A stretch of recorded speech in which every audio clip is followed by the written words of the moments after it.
The Marble Collectors Society of America is a non-profit organization dedicated to furthering the hobby of marble collecting. It has been in existence since 1975 and currently has over 1,600 members worldwide. The chief purpose of the society is educational. This videotape will provide an introduction to the hobby of marble collecting. Over the next 2 hours, we will cover the basics of marble collecting and the identification of all major types of marbles. Over the past 30 years or so, the pursuit of marbles has shifted from a schoolyard game to an adult hobby. Adults who as kids years ago would spend their free time shooting marbles with the intent of hitting another marble with such force that it would be knocked out of a ring, now spend their free time seeking out perfect examples of those marbles, and they would not dream of placing two of their prized marbles so close together that they would so much as touch each other, let alone hit each other. The childhood terms of glassy, aggie, kami, mib, and toa have given way to swirl, lutz, corkscrew, guinea, cobra, and oxblood. The number of people collecting marbles has increased steadily over the years. The Society will produce a number of additional videotapes in this series. These videotapes will cover in much greater detail each of the major marble categories. There will be a separate videotape covering handmaids, machine-maids, miscellaneous marbles, marble-related items, and contemporary marbles. These videotapes will identify each type of marble that is known. However, we will not provide any price information on these tapes. You should always refer to the latest edition of the Marble Collectors Society of America Price Guide for current pricing. There are 4 basic questions that we at the Society are commonly asked. The first question is, why should I collect marbles? In a few minutes, we will look at some of the reasons that people collect marbles and that people are into marble collecting. The second question that we are commonly asked is, what kinds of marbles are there? In this videotape, for approximately an hour and a half, we will look at the major type of marbles that you will find. We will not look at all types of marbles, but we will try to give you a broad cross-section and a good representation of what marbles are out there. The third question that we are commonly asked is, where can I get more information on marble collecting? We will cover this topic near the end of this tape. And the final question that we are asked is, where can I find marbles? Again, we will cover this topic near the end of this videotape.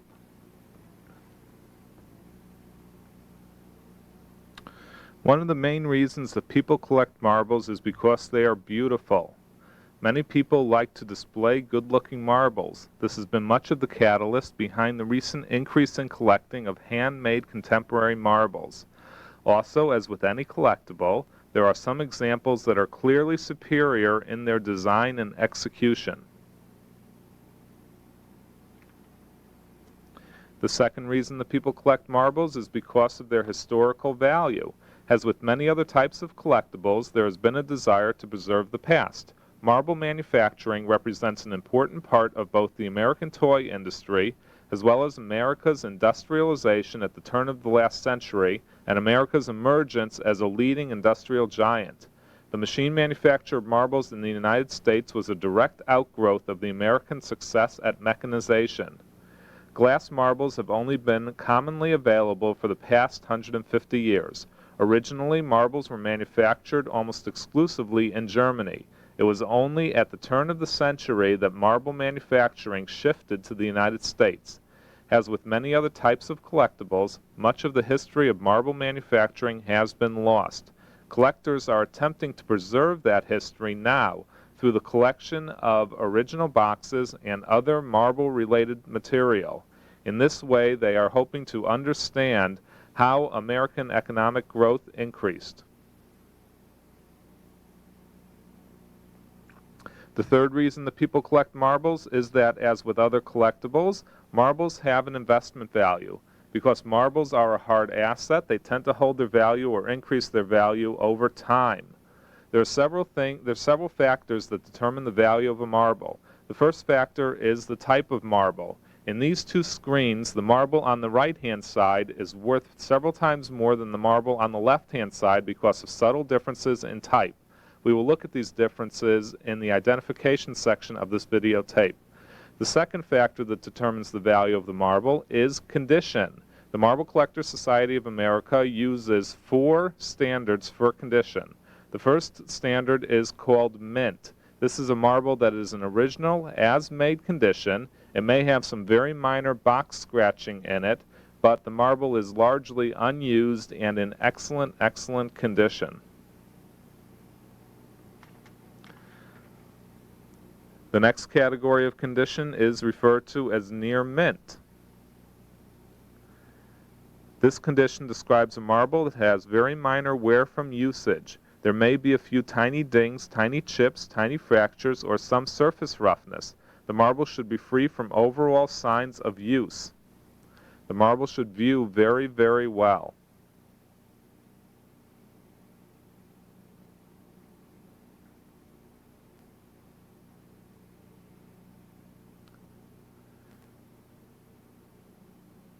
The next category of condition is described as good. This describes a marble that has seen usage. The marble will tend to have a few small chips or small dings, some overall surface scratching and surface cloudiness. However, the interior of the marble should be easily seen, or on an opaque marble, the outside surface should still have most of its design. In general, the marble will not have large chips or fractures. However, if there are large chips or fractures, they will be confined to one area of the marble and the rest of the marble will view very well. The lowest condition category is referred to as collectible. This is a marble that has seen a lot of usage. The marble will tend to have overall chipping, dinging, cloudiness, or fractures. The marble will not have much eye appeal, but will do until a better example comes along.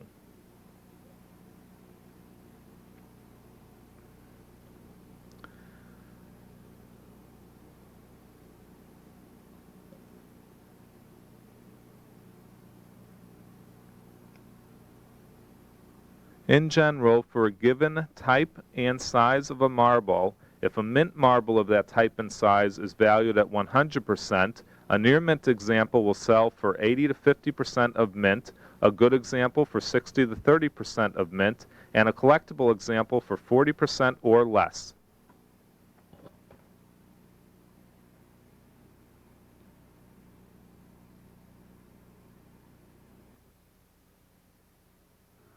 The third factor that affects the value of a marble is its size. Here we have a series of Lutzes. All are the same type and color and the same condition, but the sizes vary. The marble on the far right-hand side is worth only about 20% of the marble on the far left-hand side. When you're dealing with handmade marbles, 5/8 of an inch to an inch is the most common. A 1/2 an inch or less, which is called a peewee, is rare, and over 2 inches is rare also. For certain types of handmaids, 1 to 2 inches is pretty common. For sulfides and most other single ponto marbles, 1 1/8 to 2 inches is the most common. 1 inch or less is rare, and anything over 2 1/4 inches is also rare. In general, an antique handmade marble cannot be over 3 inches in diameter. It was physically impossible to make a marble that large without it becoming misshapen during the annealing process.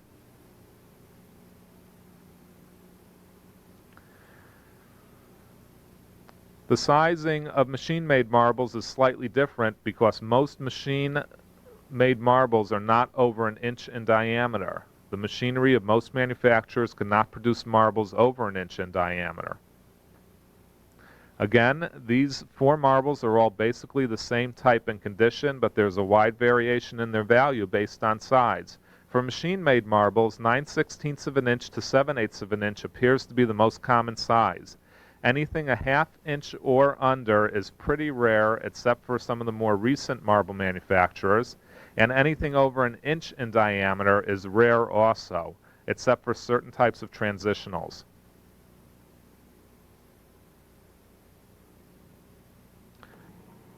The final factor that affects value is the eye appeal of the marble. Generally, the more colorful and the more colors in a marble, the more valuable it is. The prettier the marble, the more valuable it is. Collectors seek pretty marbles.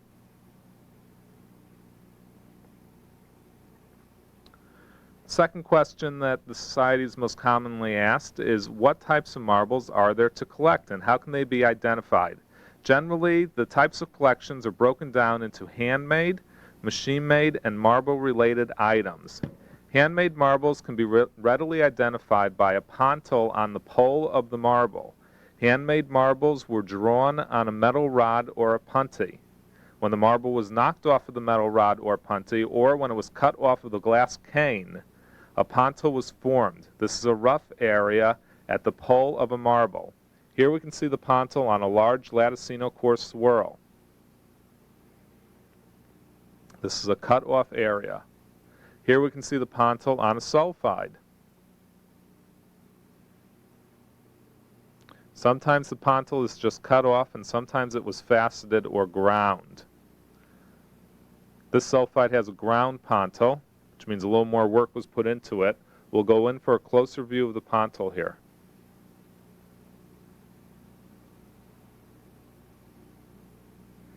Here you can see the fastening that occurred when the pontil was ground off. Handmade marbles can be broken down into three major categories based on how they were made: rod handmaids, single gather handmaids, and fire handmaids. Within each of these categories there are a number of different subcategories, again depending on how the marble was actually made and the process involved. Rod or cane type handmaids are individual marbles that are made by twisting a sphere from the end of a rod of glass. The design in the marble is caused because the rod is made up of sandwiching tinier colored rods within the base glass, or sandwiching flecks of glass in or on the base glass. All rod or cane type marbles have pontils. The Society produced a videotape several years ago which showed a contemporary glass maker making rod or cane type marbles. This videotape may be borrowed by Society contributors. Write to the Society for more information. The most common rod or cane type handmade is the swirl. A swirl is made by embedding smaller rods within a larger rod of glass. We will describe and show this process in more detail when we do the handmade videotape of this series. Swirl type marbles can be identified because the design runs continuously from pole to pole. The most common swirl type marble is a latticino core swirl. It has a transparent base and the core consists of smaller strands. Most commonly, the core of a latticino is white. However, you may find yellow, orange, or green cores. Generally, a latticino core has an outer layer or several outer layers. Usually they are either bands or strands. Red cores are very difficult to find and are very rare. They command a high price.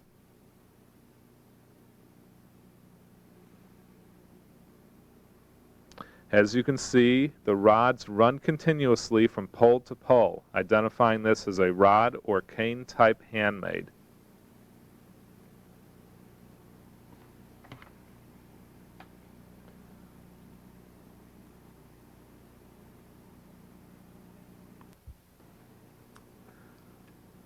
Another type of swirl that you will find is the divided core. Again, it's a transparent base glass, but rather than having thin strands forming the core is formed by bands. Actually, usually these bands are formed by thin strands, but you just can't see between them. The most common type of divided core is 4 bands. They have clear space in between each of the bands.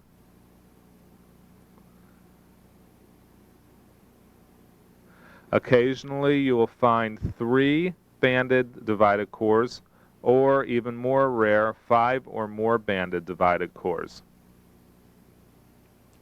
Divided cores almost always have an outer layer or several outer layers. These will usually consist of strands or other bands. The more closely the outer layers mirror the spaces in between the divided core, the better made the swirl is.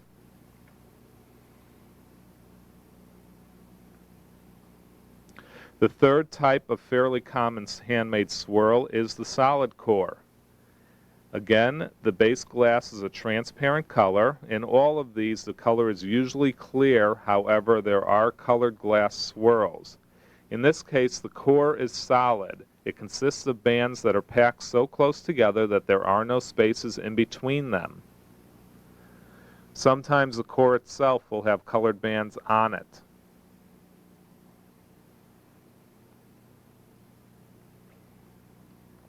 Usually, the solid core swirl will have an outer layer. On occasion, you'll find a solid core swirl that does not have an outer layer. This is referred to as a naked swirl.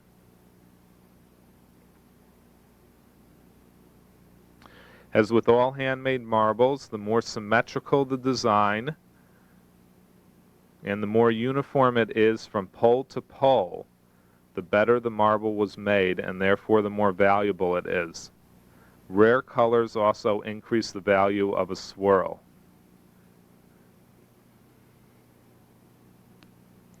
Another type of swirl that you will find is the ribbon core swirl. A ribbon core swirl is a transparent base glass, and the core consists of one or two bands. If there are three bands, then it's a divided core swirl. This example here is a naked ribbon core swirl. Although the condition is not very good, we decided to show this example because the core and the marble are just so well made. Generally, the bands have a number of colors on them, and the better the coloring, the better the marble. This is a double ribbon core swirl. The previous example that only had one band was a single ribbon core swirl. Here you can see the clear space in between the bands of the core.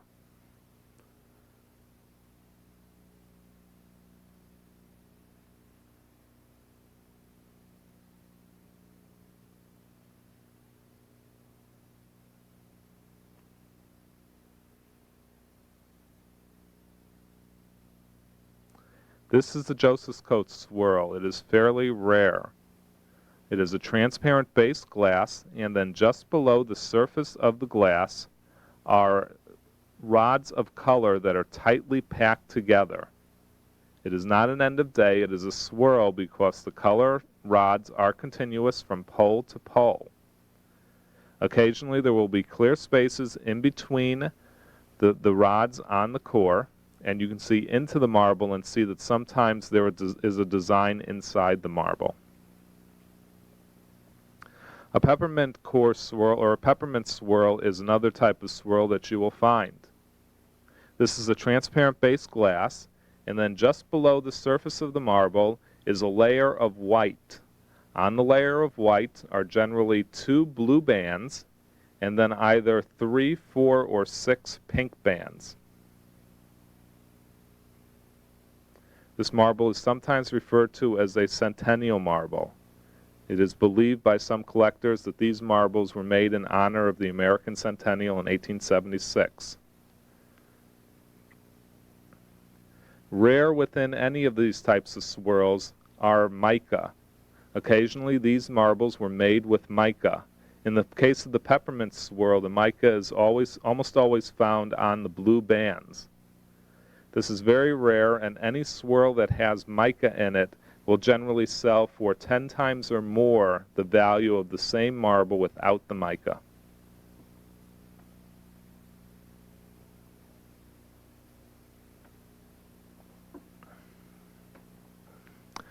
A swirl that does not have a core is referred to as a banded or coreless swirl. It has a transparent base glass, and then it has only an outer design. Generally, the design is bands and strands.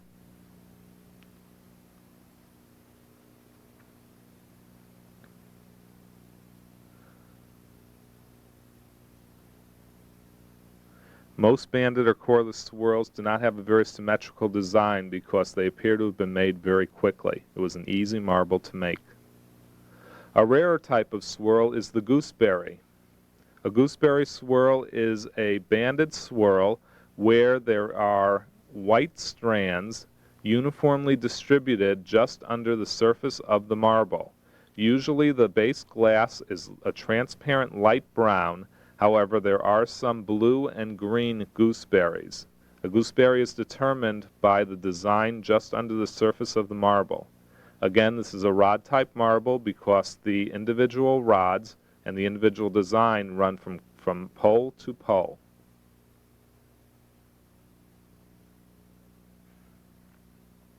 We now move into the opaque swirls. One of the most common types of opaque swirls is a clam broth. It is an opaque base glass, usually white, however there are some colored base clam broths, and then it has rods of color on the outer surface.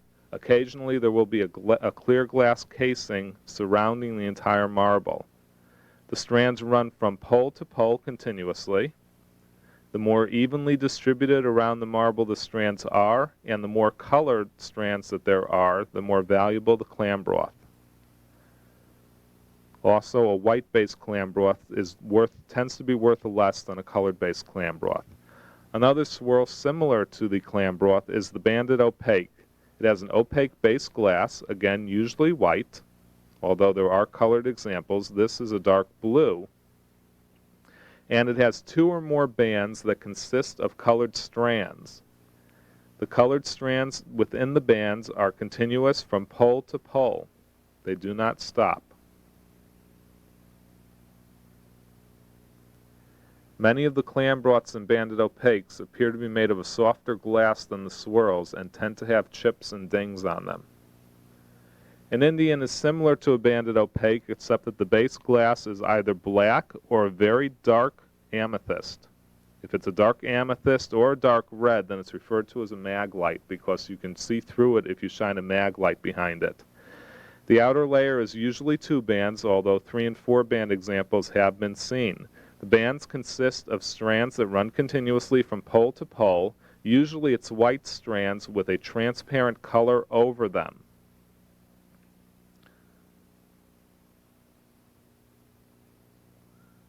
The second type of handmade rod or cane type marble is the end of day. An end of day is similar to a swirl in that it is made from a cane. However, rather than there being smaller canes embedded in the larger cane, flecks of colored glass were embedded in the cane. Therefore, the design does not run continuously from pole to pole. Rather, the flecks of glass can still be seen in the design. There are no rods that run from pole to pole in the end of day type of marble. Many of these marbles are beautiful in their design, and many people have likened them to impressionist paintings.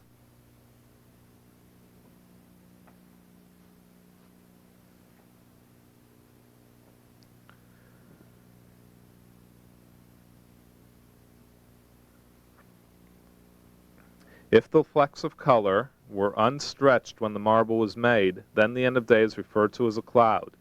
There is a transparent base glass. Generally, an end of day has an opaque core under the surface of the marble. Then the flecks of color are on the core itself.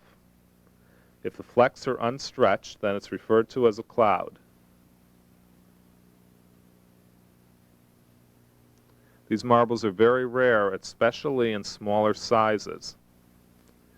Clouds seem to have been easier to make in the larger size marbles.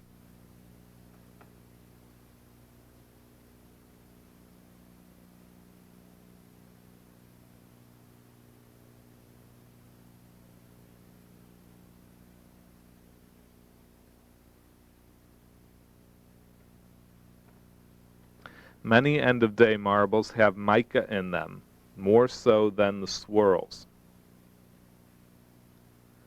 This is another example of a cloud. Here there are blue flecks on the white core. There are also mica flecks on the core. The blue flecks of glass were not stretched when the marble was made, making it a cloud. This one also has lobing on the core, which is rare.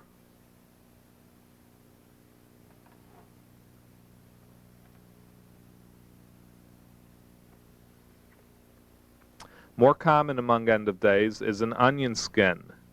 In this case, the flecks of color were stretched when the marble was drawn off of the rod.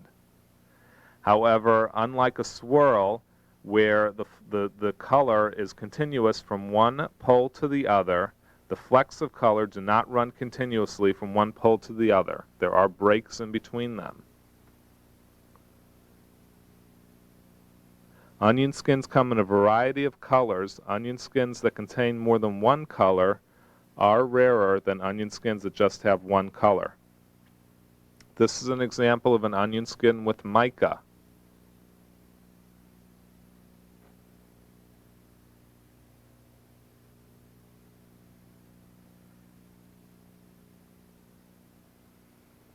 Again, you can see here that the pink color does not run continuously from pole to pole. This is because they are flecks which were stretched when the marble was drawn off of the rod. In general, the larger the pieces of mica or the more finely distributed they are, the more valuable the marble. A rarer type of end-of-day onion skin is the paneled onion skin. In this case, this is a 4-paneled onion skin. 3-paneled onion skins and onion skins with more than 4 panels are known to exist. These are rarer than your non-paneled onion skins, and they command a higher price in general. Again, you can see that the core consists of flecks of glass which were stretched when the marble was made.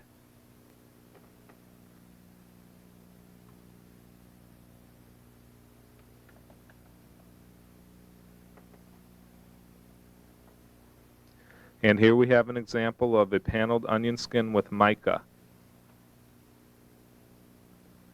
This is a nice onion skin in the more pastel-like colors.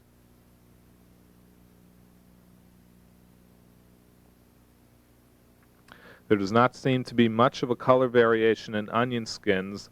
Blues, reds, yellows, and greens are the most common. A color that is not more generally seen tends to command a higher price. This is an end-of-day that is referred to as a mist. It's a transparent base glass, and then just under the surface of the glass were flecks of transparent colored glass. As the marble was pulled off of the rod, the flecks of colored glass stretched. They do not run continuously from pole to pole. This particular example also has mica in it. Because the flecks of glass were transparent, it creates a mist-like effect in the marble. This is an end-of-day Indian. Opaque black base glass with flecks of color on the surface. As the marble was drawn off of the rod, the flecks of color stretched. End-of-day Indians appear to be slightly more common than swirl Indians, probably because they were easier to make. Again, an end-of-day Indian has stretched flecks, which is different from a swirl Indian where the color is continuous bands. This is an example of a swirl Indian. The colors are continuous bands in this marble. In the end-of-day Indian, the colors are not continuous bands, but are flecks of color that were stretched. Like the end-of-day Indian, there is an end-of-day banded opaque. Instead of a black base glass, there is a white or colored base glass. There are flecks of color on the surface that were stretched as the marble was made. The flecks of color do not run continuously from pole to pole.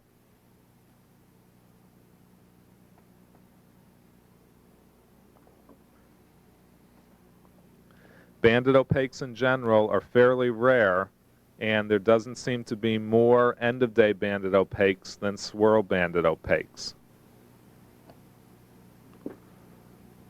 Here we can see the swirl banded opaque where the bands are of rods of color that are continuous from pole to pole. as opposed to the end of day banded opaque where the colors are flecks of glass that were stretched.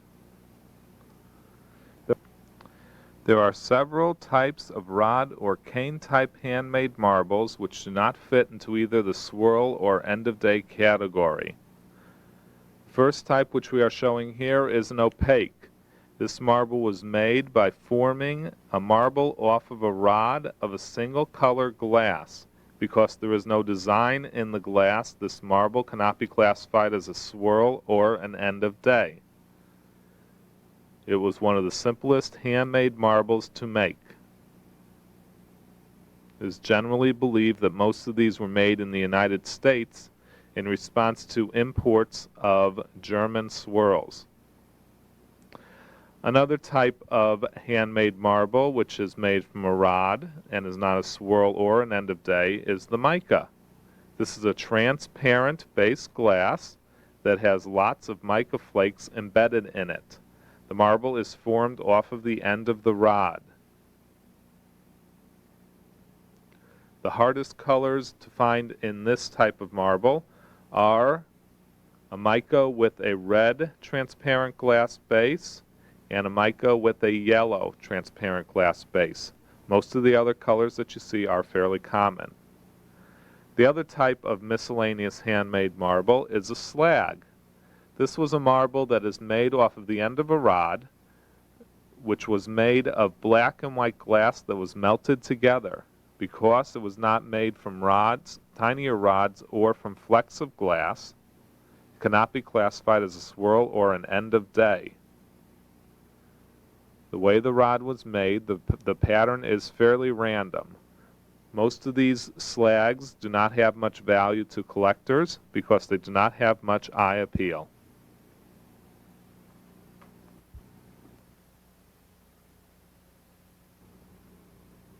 A specialized type of rod or cane type of handmade marble is the Lutz. Many collectors consider these to be the most beautiful of the rod or cane type marbles.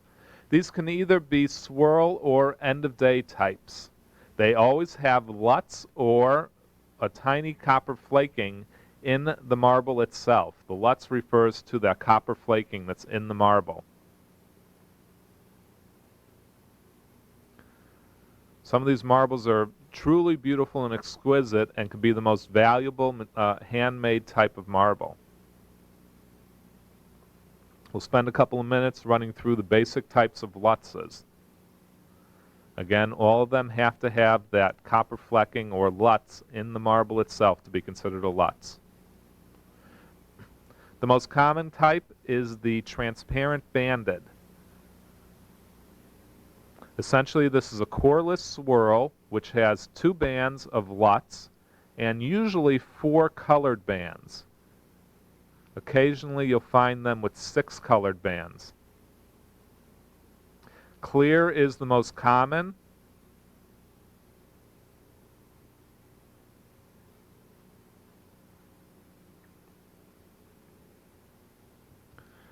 And slightly more rarer is the colored base. These are really beautiful. The Lutz bands really shine on this type of marble. As with all other handmades, symmetry is of the utmost importance in the design of the marble.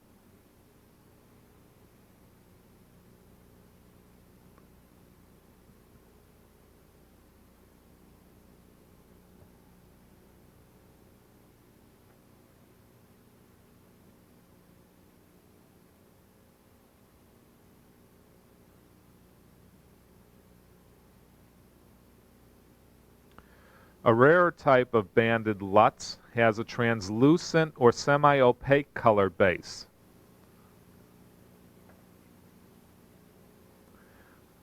Again, you have 2 Lutz bands, and on these banded Lutzes, the Lutz bands usually are edged in white or another colored strand. And as with most of these banded Lutzes, you have 4 colored bands on the Lutz. Translucent colored base Lutzes tend to command a price from 5 to 10 times greater than a transparent banded Lutz. The opaque banded Lutz is a little more common than the translucent banded Lutz, but still much rarer than the transparent. You have an opaque black base. Occasionally it's translucent, or occasionally it's very dark, and when you shine a light through it, it looks like it's amethyst or red. That's referred to as a mag light. Again, the Lutz bands and the colored bands that you find on all of the banded Lutzes. All of these Lutzes. A very rare type of swirl Lutz is the Indian Lutz. Generally, this is a black-based marble that has Lutz bands on it, but no colored strands, except for the colored strands that edge the marble. As I said, the base can be opaque black. Occasionally you find a maglite, amethyst, or red. There are also end-of-day Indian Lutzes, and we will look at some examples of those when we do the handmade videotape. More common than the Indian Lutz is the ribbon Lutz, although this type of Lutz is rarer than the banded Lutz. A ribbon Lutz is a naked core, ribbon core swirl that has Lutz on the edge of the swirl. There are usually some white or colored strands edging the Lutz. There are two types of ribbon cores. One has an opaque white core with a transparent colored glass, and the other type has a core made up of two colored glasses with a clear outer glass. End-of-day onion skin Lutzes are rarer than banded Lutzes, but about as rare as the ribbon Lutz. They are a end-of-day onion skin core with Lutz on the core and transparent clear glass. The more colorful the onion skin is and the heavier the Lutz is on the core, the more valuable the end-of-day onion skin Lutz.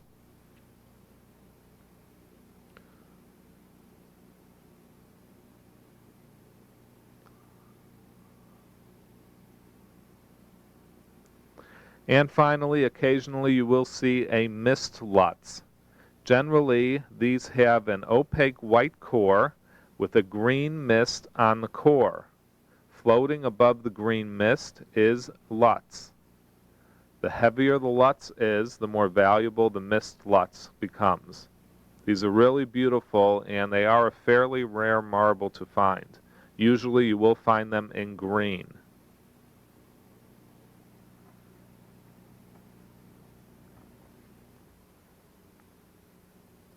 We've looked at the rod or cane type of marbles. The other type of handmade marble is the single gather. Each marble is individually created on the end of a punty. A sulfide figure or the interior design is created as the marble is made. These marbles only have one pontil on them.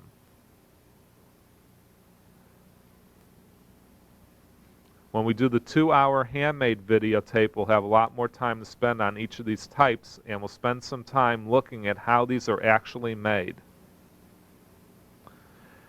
The most common type of single gather type handmade is the sulfide.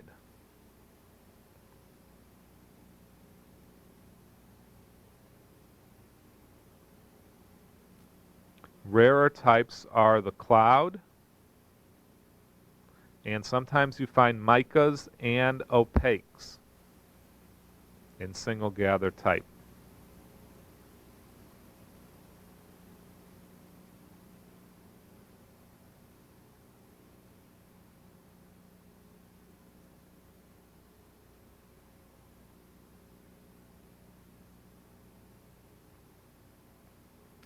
The most common sulfide figures are animals, and common animals at that.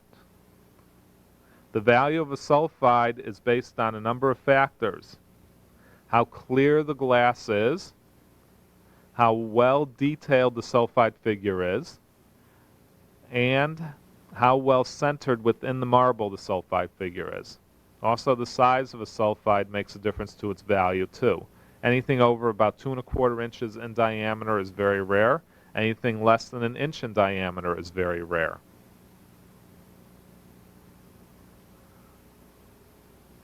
Here you can see that it's a single pontil marble. Placement of the pontil also affects the value of the marble. Generally, you want the pontil to appear below the base of the figure. Depending on where the figure was inserted, the pontil may be on the side of the marble.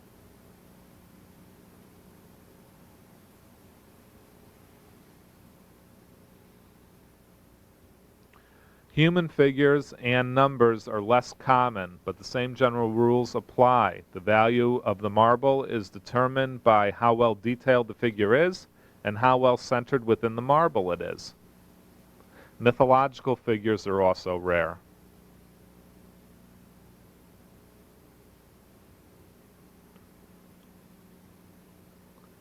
When you're looking at a sulfide figure, old sulfide figures are almost always two-sided. They're almost always three-dimensional with the seam running around the equator of them or the center of them.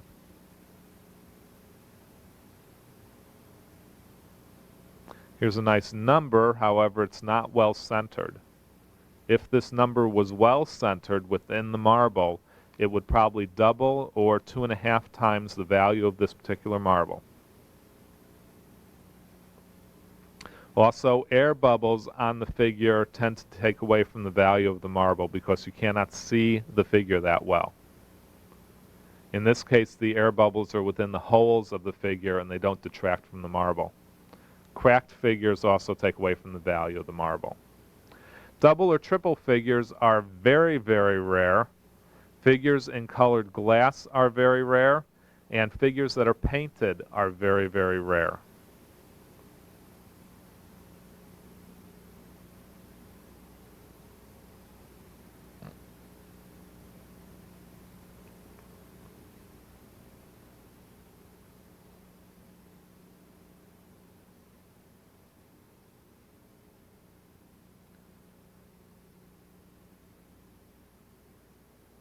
Here's a nice dog sulfide in light green glass.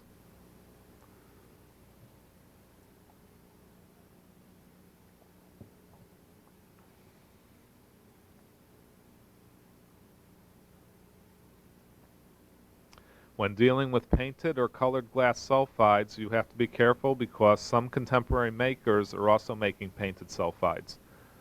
Once you become used to looking at sulfides, it's very easy to tell the difference, but if you're not an expert, consult one before buying one.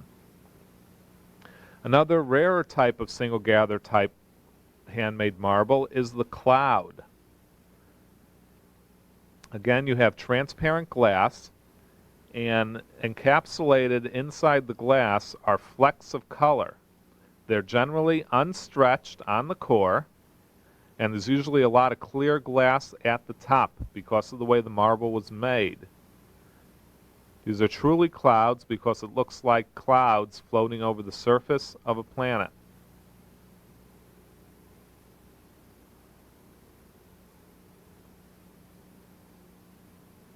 These are very pretty and very rare.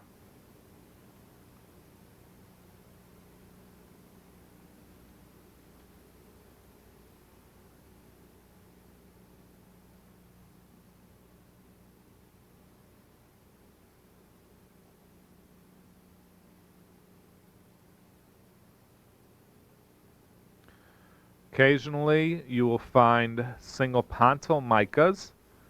This is a rare marble because it's a single pontil, a single gathered mica, and it's yellow.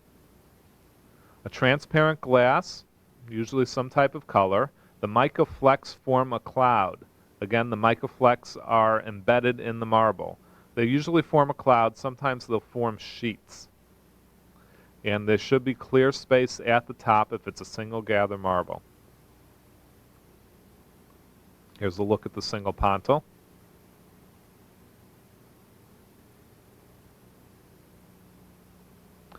Single gathered marbles tend to be large in size, at least over an inch in diameter.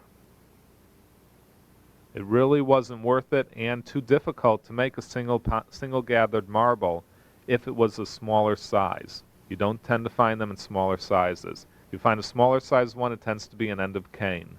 Single gathered marbles that you might also find are clearies and opaques. They always have one pontil, and they tend to be in the larger sizes.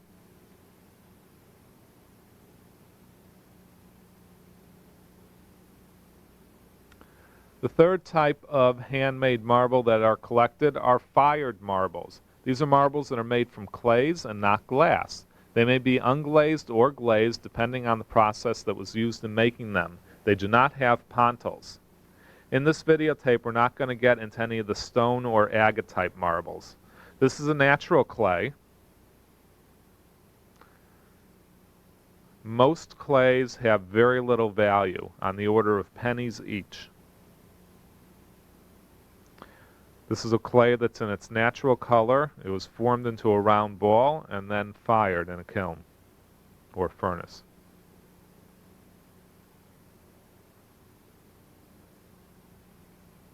This is a dyed clay. A little bit more time was spent in this process. The clay was made and then a coloring was applied to the surface before it was fired. You can see the two little marks there where it was touching other ones while it was being made. Dyed clays are not very collectible either.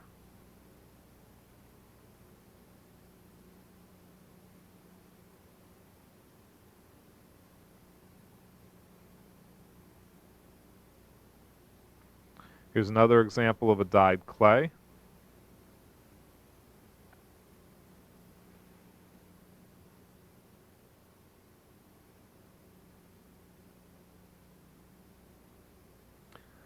As I said, we're not going to be covering any of the hand-cut agates or other hand-cut stones, and we also will not be covering any of the contemporary handmade marbles in this tape.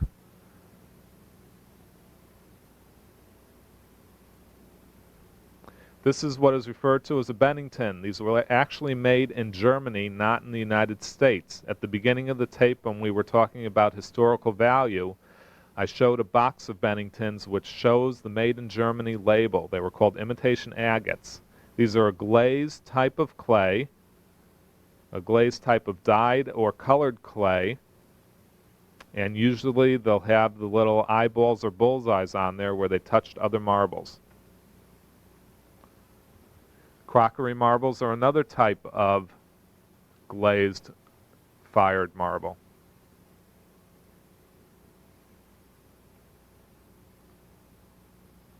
And you can actually make marbles that have these types of patterns, although not in this color, using Sculpti-Clay at home. This is an old antique one, though. Generally, these crockeries are a white base with light green or blue swirls in them. A slightly more collectible type of fired marble are the chinas, either glazed or unglazed, usually hand-painted.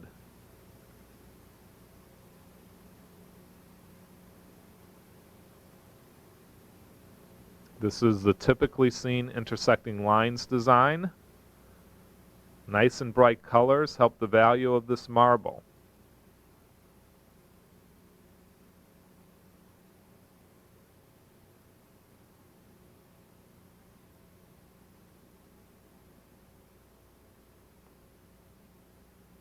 Here's a slightly less valuable intersecting lines design, but this one is glazed, not unglazed.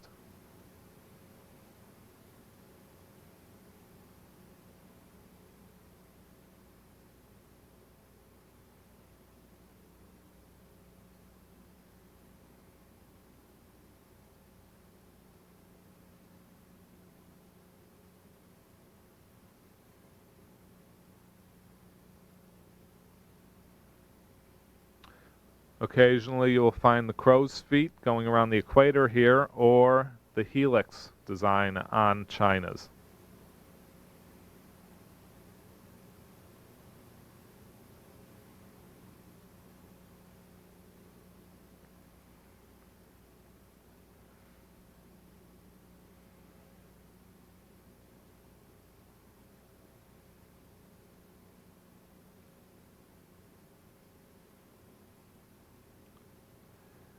And the final handmade we're going to look at is the rose type china, a painted rose, sometimes a donut style as you see here, sometimes you can see the individual petals depending on how much detail the artist put into it.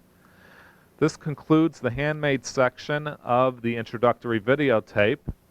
As I've The Society's next videotape will go into greater detail into the process by which handmade marbles were made, and we will take a closer look at all types of handmade marbles and spend more time on some of the rarer examples.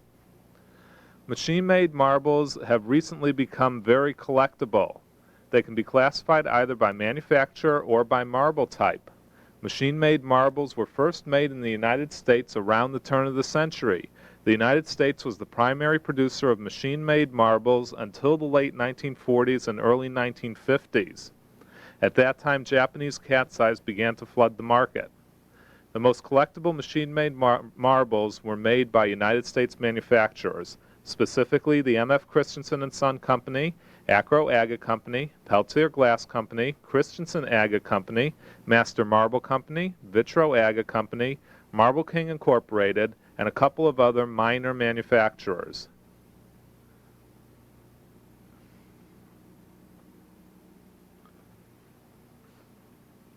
Machine-made marbles can also be classified by the type. Generally, a machine-made marble is made either from a single stream of glass from one furnace or from multiple streams of glass from several furnaces that are brought together prior to being cut off to form the marble. When we do the machine-made videotape for the Society, we will go into much greater detail into the processes and machines that were used. Machine-made marbles can be classified as single color, slag, swirl, patch, corkscrew, which is a special type of patch, a ribbon, patch and ribbon, or cat's eye varieties. Single color machine-made marbles are made from a single stream. A single color of glass is melted in a furnace, and then that color runs down a stream through the machinery which makes the marble. In the machine-made videotape, we will go into much greater detail on how machine-made marbles were actually made.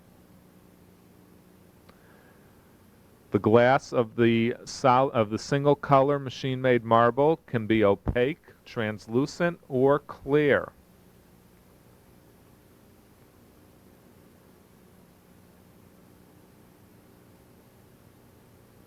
Single color machine-made marbles were the easiest and simplest marble to make. All you had to do was melt one color in the furnace and let the machine run.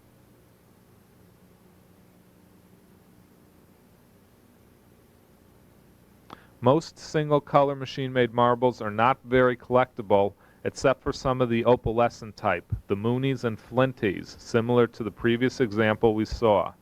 Most other single color marbles were used as Chinese checker marbles and other game marbles.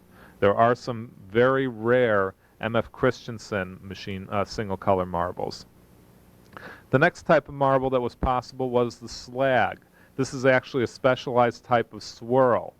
Transparent glass and opaque white glass were melted together in a single furnace, and then the single stream ran through the machine.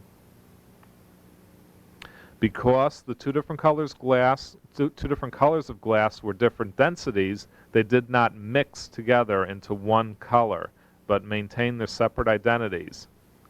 In identifying different types of slags, Peltier slags have thin, closely spaced white lines. M.F. Christensen and Son slags tend to have a 9 on the pole,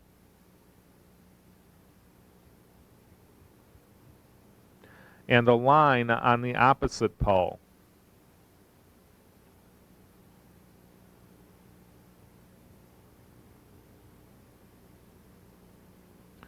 And usually you can see the tail coming off of the other end of the 9. Slags are a transparent colored glass with opaque white mixed in. Christensen agate slags can be identified by either one or two seams on the marble.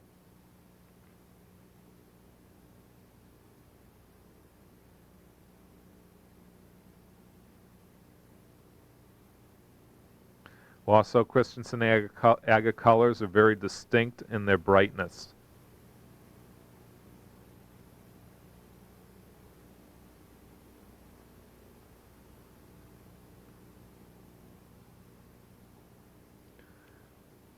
Generally, acro-agate company slags have a random pattern, and none of the identifying marks that you find on the other three major manufacturers. Other than these four manufacturers of slags, there are no other manufacturers of slags that we know of.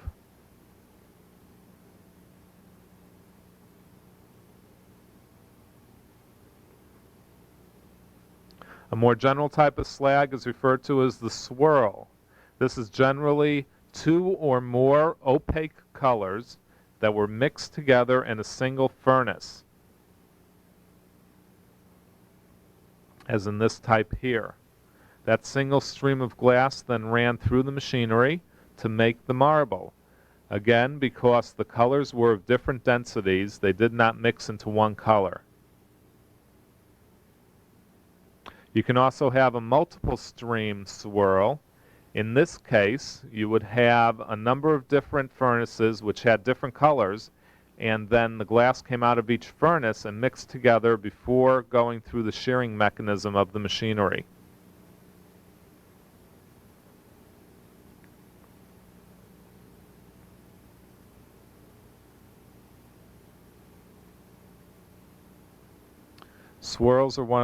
Machine-made swirls are one of the most common type of machine-made marble. Another type of machine-made marble is the patch. The patch is two or more colors and is a multiple stream marble. Each color was in a separate furnace, and then they were injected into a stream before going through the shearing mechanism. On the patch marble, you have a well-defined patch.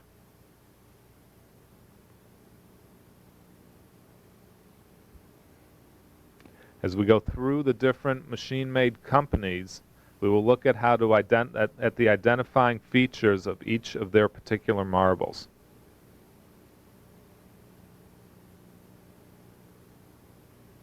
Patches are usually two colors, but they can be multiple colors. A corkscrew is a specialized type of patch. It was only made by the acro-agate company, and as the stream of multiple colors came through the shearing mechanism, the stream was twisted by a rotating cup, which created the corkscrew design. The colors do not cross. Generally, you find 2, 3, 4, or 5 color corkscrews. Anything more than 5 colors tends to be another color mixing together. The number of colors determines how many furnace nozzles were injected into the stream as it was going down to the shearing mechanism.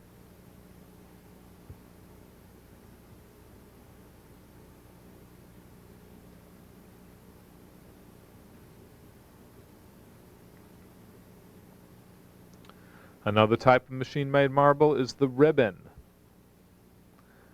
This is a transparent, translucent, or opaque base with ribbons of color around the equator.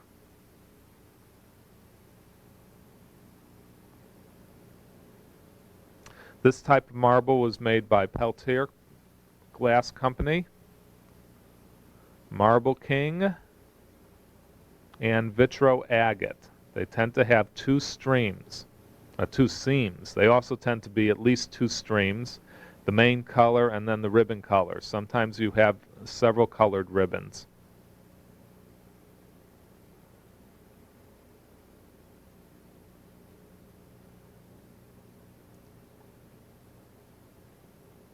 A specialized type of ribbon is the patch and ribbon. In this case, you have a ribbon around the equator and a patch on the top.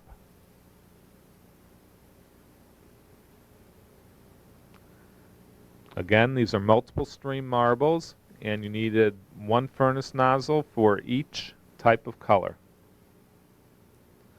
A more recent type of marble is the brushed. In this example, you have usually a transparent base with one or more colors brushed on the surface. This seems to be a much easier marble to have made and a much cheaper marble to make.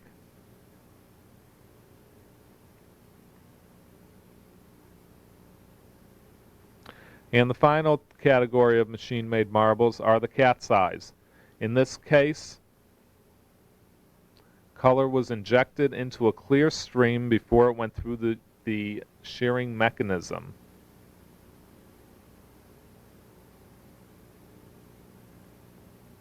Before we get into the machine-made marbles, we'll take a look at the transitional marbles. These were marbles made in the United States partly by hand and then formed either by hand or machine. They're single color or slag type marbles. They're hand gathered, then formed by hand or by a machine. They're single pontil, and you identify them by the type of pontil.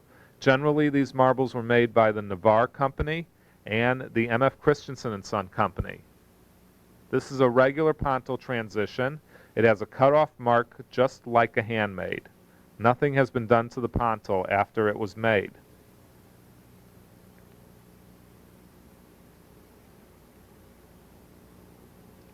These transitionals are the earliest type of American-made marbles, except for clays. A ground pontil is a transitional that's had a little bit more work done to it. After the marble was made, the pontil was ground down, resulting in a lot of little facets on the pontil. The more highly faceted the pontil is, the more valuable the ground pontil is. A little more work was put into these than the regular pontil.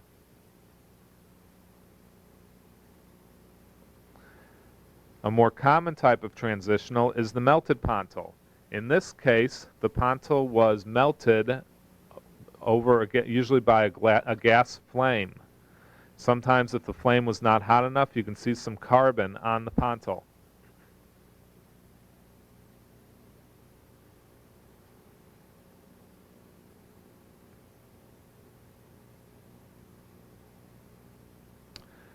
The regular pontil, ground pontil, and melted pontil were most likely hand-formed, not machine-formed.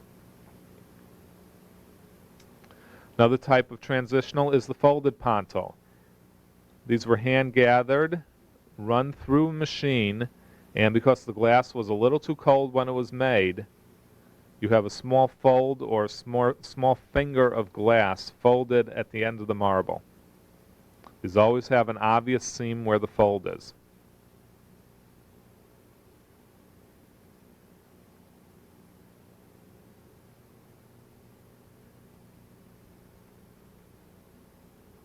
Another type of transitional is the pinpoint pontil. The pontil is a tiny point or a very tiny nub. Again, these were hand gathered and dripped over the machine, and in these cases the glass appears to have been just a little bit too cold when the marble was made, resulting in a pontil and in the glass not being completely folded into itself. Pinpoint pontils are very rare. The last type of transitional marble we'll look at is a creased pontil. These are either very late M.F. Christensen or early acro-agate marbles. Again, the glass was too cold when these were dripped off of the punty and sheared with the glass scissors, resulting in a cold line when the marbles were made.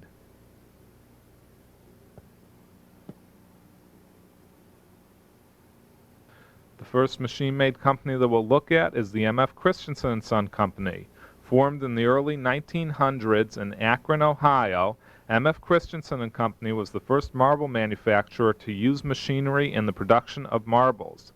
Martin Christensen invented a machine that automated the process of turning a blob of semi-molten glass into a sphere.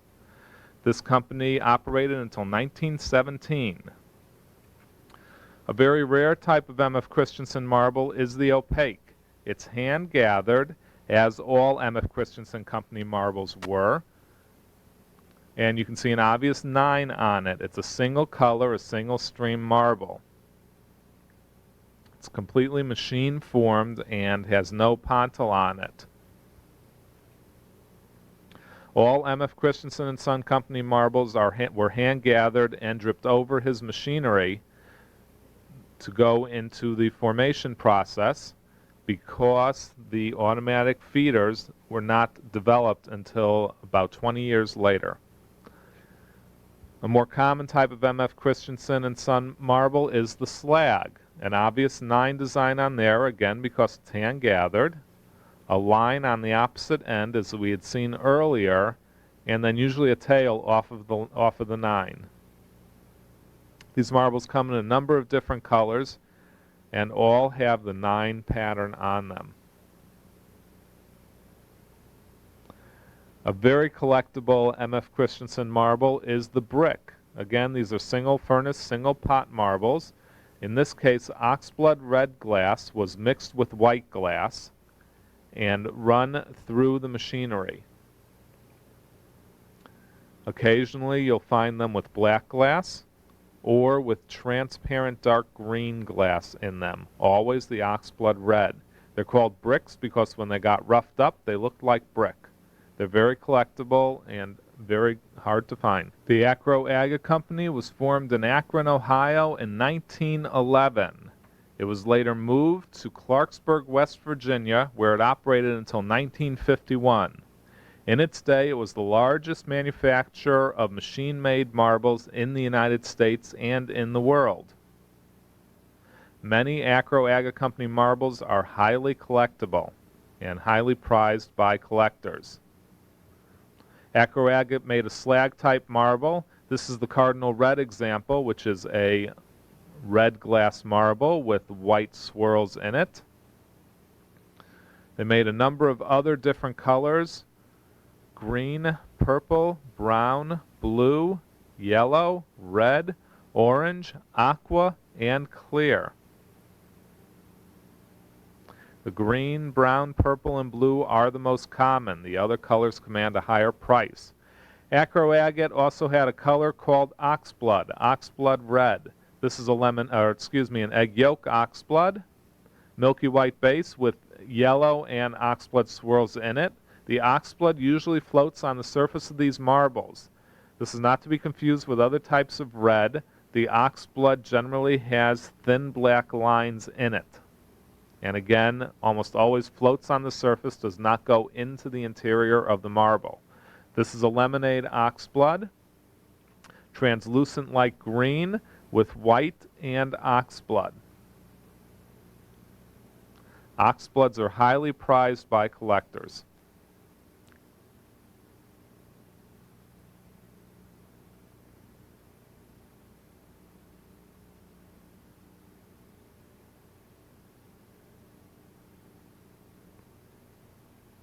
This is a limeade oxblood.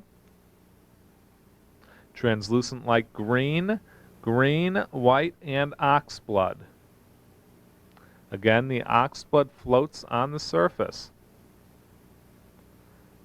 The limeade oxblood is a difficult oxblood to find. Many of these oxbloods have fluorescent base-colored marbles. Blue oxblood is a little more common than the limeade oxblood and about as common as the lemonade oxblood.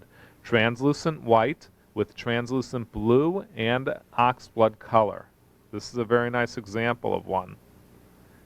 And this one is in a corkscrew pattern. Oxbloods don't necessarily have to be in a corkscrew pattern. They can be in a swirl pattern.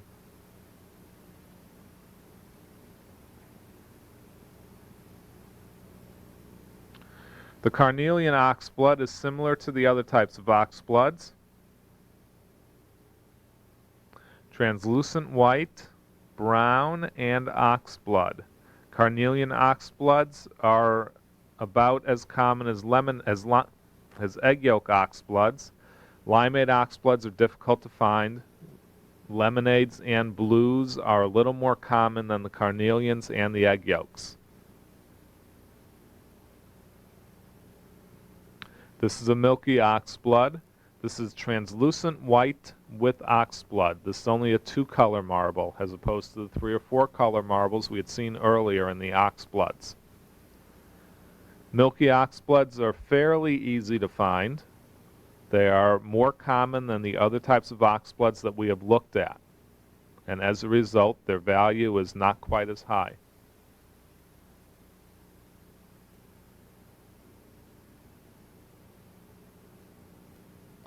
This is a swirl oxblood, opaque white with oxblood on it. A little more difficult to find than the milky oxblood, but much easier than the 3-color and 4-color oxbloods we'd seen earlier.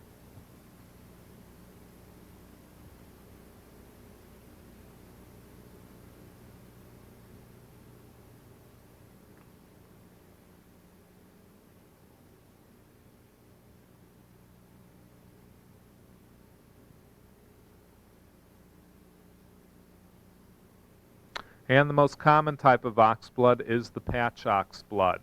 Opaque white base, an oxblood patch on one half of the marble,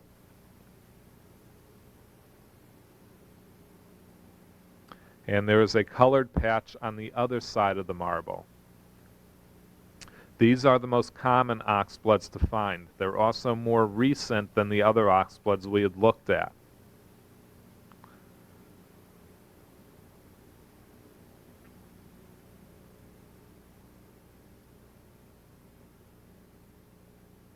And you can see some of the great black lines in that one. Another very popular acroagate marble is the corkscrew.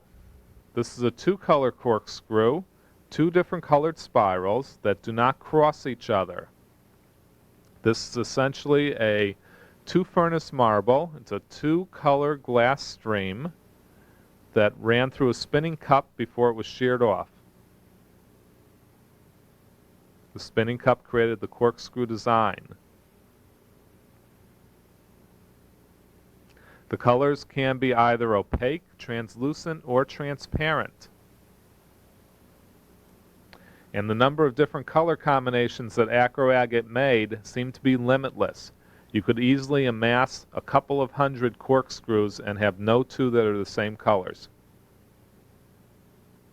The previous marble was referred to as a snake because the opaque color laid on the outside of the marble. This is referred to as a ribbon because the opaque color goes right into the core of the marble. All have the corkscrew design. This actually is double twisted, meaning the cup was spinning twice as fast as usual when the marble was made.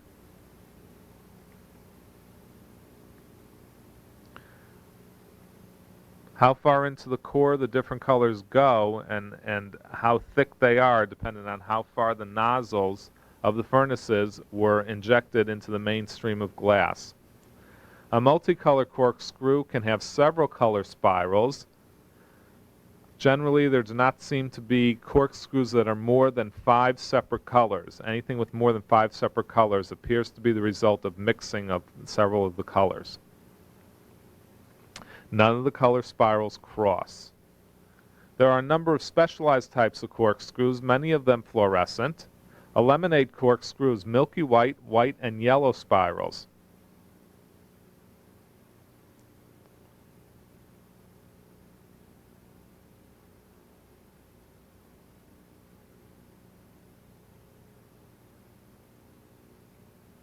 A limeade corkscrew is milky white, white, and green spirals.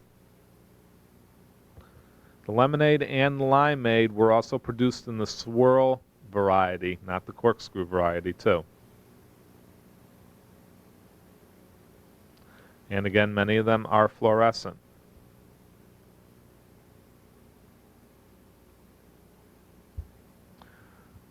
Lemonades and limeades are rare, seem to be rarer than the 2-color corkscrews, although not quite as rare as multicolor corkscrews. A rare type of corkscrew is the orangeade. This is milky white, white, and orange. This type of marble appears to be much rarer than the lemonade and limeade corkscrews.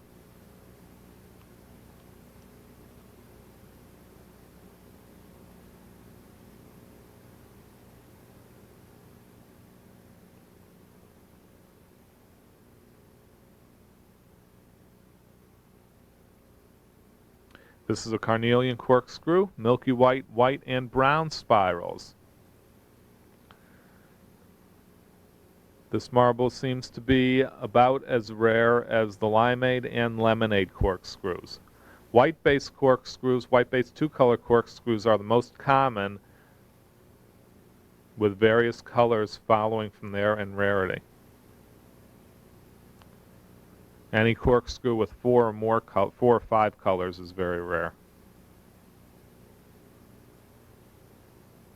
A specialized type of corkscrew was the Popeye corkscrew.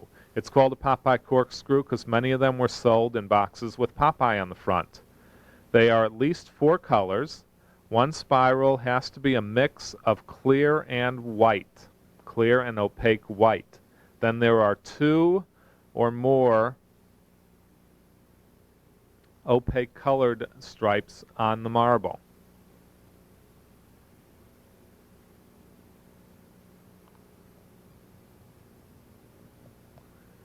Acro made a number of different patches. This is an early type of patch called a hero. It has a white base and has either a brown or purple patch on the surface of the marble. This is a very early marble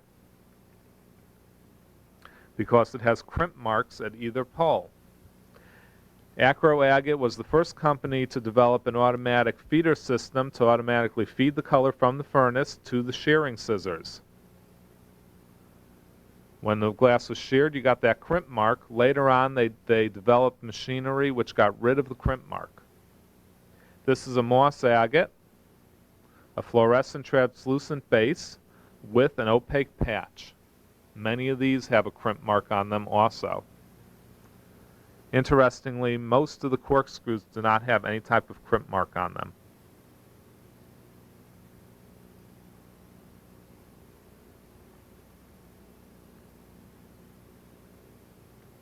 This is a helmet patch. It's called a helmet patch because it looks just like a football helmet. Transparent base with an opaque patch, and then you have an opaque stripe running down the center of the patch.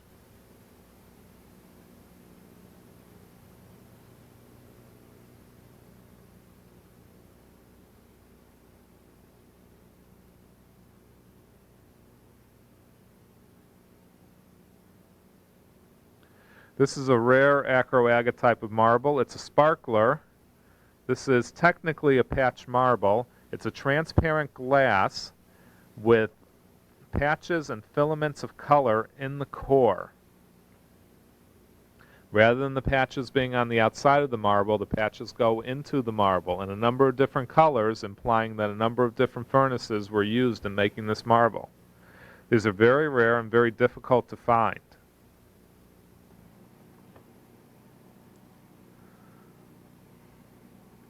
The Acro Agate Company also made a number of single-color marbles. Most of these were opaque game marbles, but there are some opalescent ones that are quite collectible. The translucent white has an opalescent glow and is referred to as a moonie. There were also brown, red, yellow, or blue marbles that had an opalescent glow. Those are referred to as flinties. The Christensen Agate Company was formed in Payne, Ohio in 1925. It was later moved to Cambridge, Ohio, and made marbles until 1933. The Christensen Agate Company made some of the most beautiful and highly collectible machine-made marbles in the United States. Many of its glass colors are unique and have never been replicated. Christensen Agate also made some single-color marbles. These are referred to as moonies. They have a white, translucent, opalescent glow to them, and they tend to be a little clearer than acro agate marbles and also tend to have air bubbles in them, whereas acro agates did not for the most part.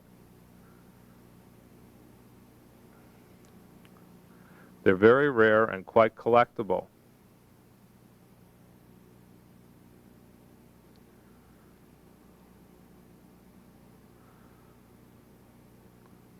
Christensen Agate also made a number of different slag color marbles. These are opaque white mixed with a different color. Usually the color is quite bright.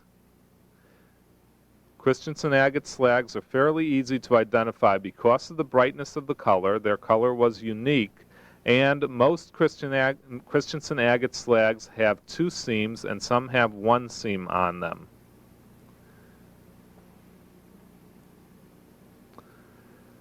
Christensen Agate Company made a large number of swirls. The most collectible are referred to as electric swirls. There are also some called flame swirls. Electric swirls are two or more colors that are very bright and are referred to as electric. They can have two seams on them, as well as one seam and no seams. We'll look at some examples of those in a couple of minutes. The coloring of these marbles is very unique, and you can usually pick them out quite easily. One of the Christensen agate electric swirl types had a brushed electric color on a black base. These are quite stunning and highly sought after by collectors. Again, they have two seams on them.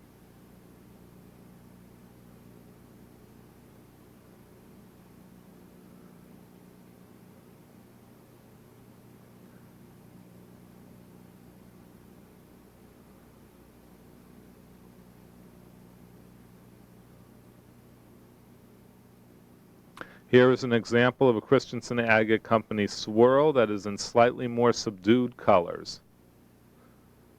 Again, it's identifiable because of the two seams on it. And the colors are fairly unique. You would not see these colors in another company's marbles.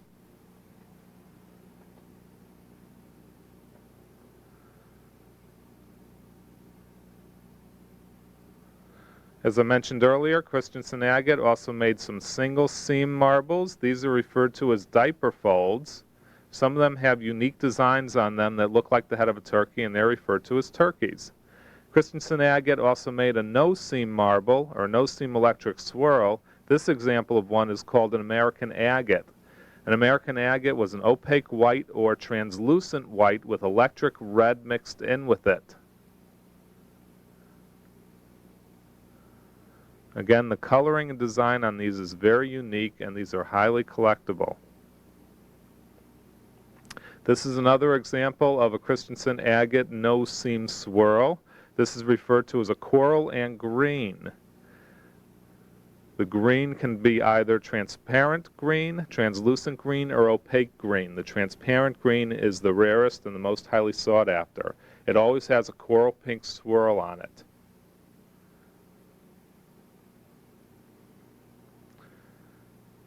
Some of the most valued Christensen agate flames are flame swirls. In these swirls, which have no seam, the colors form a flame pattern. They can either be a white-based two-color swirl, a two-color swirl, or a multicolor swirl. The white-based swirl is the least sought after or the least valuable. The two colors are the next most valuable, and the multicolor swirls are the rarest and most valuable. As important as the coloring is the definition of the flames.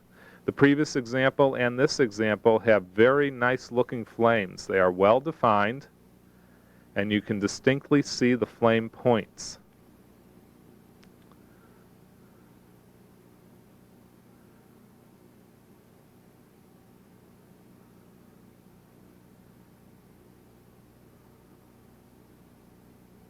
Here is an example that has very indistinct flame points on it.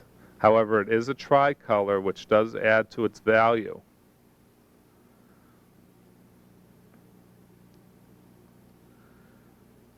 Many of these Christensen agate swirls, especially the true electrics and the flame swirls, are very, very difficult to find. They are highly valued by collectors, and they make a great addition to any machine-made collection. Perhaps the most highly sought after machine-made marbles are the guineas. Guineas have a translucent, transparent base that is either clear, cobalt blue, amber, or green. They have flecks of glass that are melted on the surface. Some of them also have flecks inside the surface. They can be either two-seam, one-seam, or no-seam designs.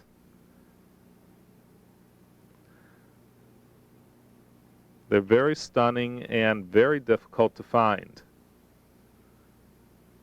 Even more difficult to find, though in the opinion of some collectors not as pretty, are the cobras or cyclones.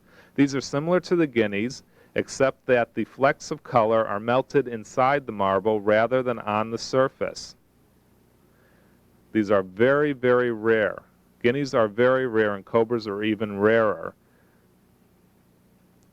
Recently we were told that the reason the name was the guinea was given to the marbles was that one of the workers at the factory thought that the marble looked like a guinea rooster, which has many colors in its feathers. The Peltier Glass Company was formed in Ottawa, Illinois in the late 1800s. In the early 1920s, it began producing marbles, and it still produces marbles. It's been one of the most prolific marble manufacturers in the United States. Many of the early Peltier Glass Company marbles are highly collectible. The most highly collectible Peltier Glass Company marbles are tricolor National Line rainbows. These are an opaque white or a light blue base with two different color ribbons on them. This happens to be a Miller marble. It has actually swirls and was made with the earlier Miller machine. It has no seam on it, which identifies it as a Miller marble. Those Miller marbles are very rare and very, very collectible. This is a ketchup and mustard tricolor National Rainbow. It's a white base with red and yellow ribbons on it. It has two seams, which means that it was made with the machinery that was used after the Miller machine. The marbles in the Miller machine were dripped onto the machinery by hand from a punty. The later machinery had an automatic feeder system in it.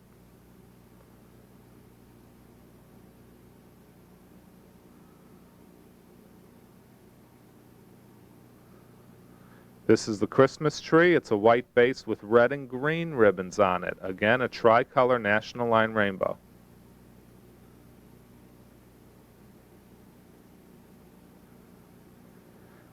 The later machinery, it has two seams on it.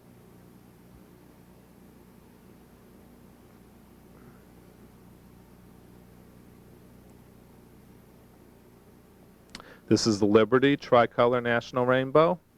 It's a white base with red and blue ribbons on it. Again, it's a two-seam example, although the two seams are not as well defined on this one.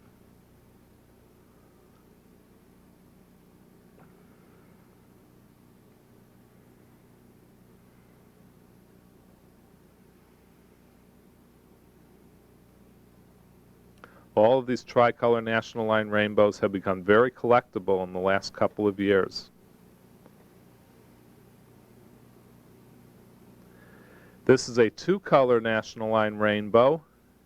It's two different colors, sometimes with a white base, sometimes not.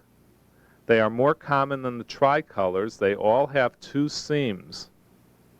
There seem to be about a dozen different color combinations in the two-color National Rainbows.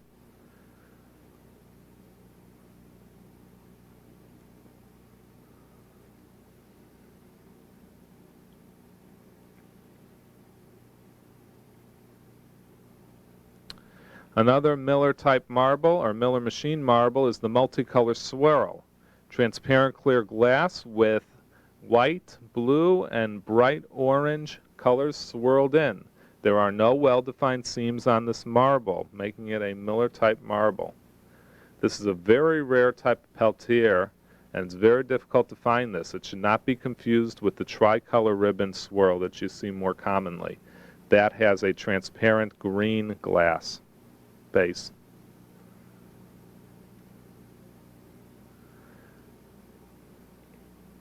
We now move into the rainbow type of marbles. This is a sunset clear glass that is bubble filled with white and red ribbons. It can have orange and white or yellow and white ribbons instead of the red. It's called a sunset. It has two seams. These are very pretty marbles, and they come in a wide variety of designs.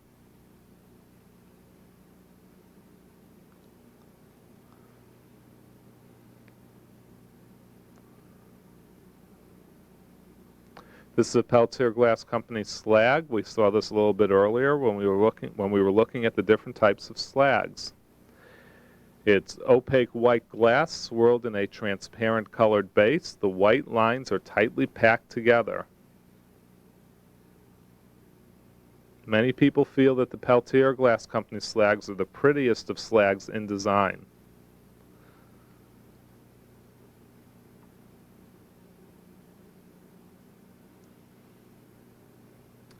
This is a National Line Peerless, sometimes referred to as a Peerless patch. It's a two-color patch. a larger color base with a smaller color patch on it. There are no crimp marks at the cutoff points, and generally the patch looks like a small rectangle that was applied to the surface of the marble. The coloring is very unique and distinct in Peltier Peerless patches, so they're fairly easy to pick out. Peltier Glass Company also produced picture marbles or comics. These are highly collectible. A graphite-based figure was annealed to the surface of a peerless patch, and then usually a clear glass was applied to the surface. The marble has to be between 5/8 of an inch and 11/16 of an inch, although some a little bit larger than 9/16 have been found. The image is only one color, and it has to be on a peerless patch, otherwise it is a reproduction. It's usually glazed. Reproductions, you can feel the figure by running your thumbnail across them. Peerless patches sometimes have aventurine in the patch, which makes them more valuable.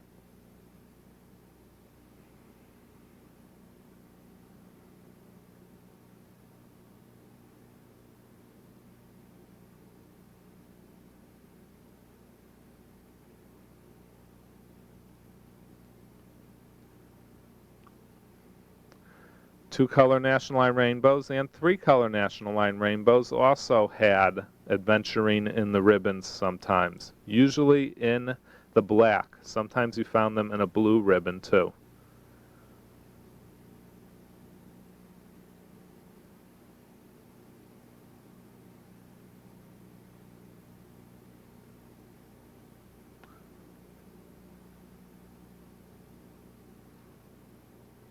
Peltier Glass Company also produced a wide variety of what were called rainbow-type marbles.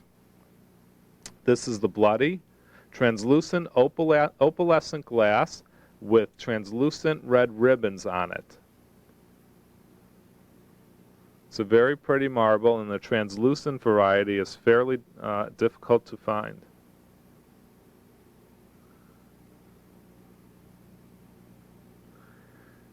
Peltier Glass Company also produced the Champion Junior, usually a color-based glass with two color ribbons on it. There were specific color combinations which made it a Champion Junior.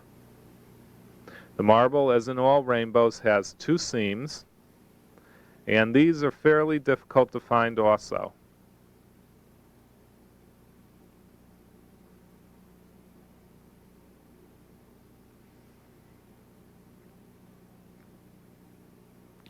Easier to find is the rainbow itself, an opaque glass with a single color ribbon on it.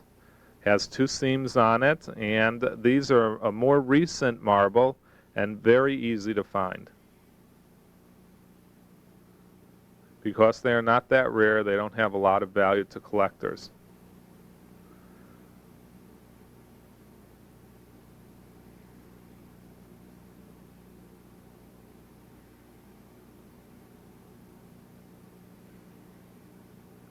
This is the Peltier Glass Company Acme Reeler. A rainbow with a translucent glass and single color ribbons on it. Again, two seams to the marble. The Peltier Glass Company produced many different kinds of marbles. Many of the later ones are not very collectible, especially most of the rainbow types, but many of the early ones are very collectible and highly sought after by collectors. The Master Marble Company was formed by several employees from the Acro-Agate Company after they left Acro-Agate. It was formed in 1930 and produced marbles until 1941 when production ended. It did not produce many different types of marbles, but it produced a lot of them. Basically, the Master Marble Company produced patches. This is a two-color patch.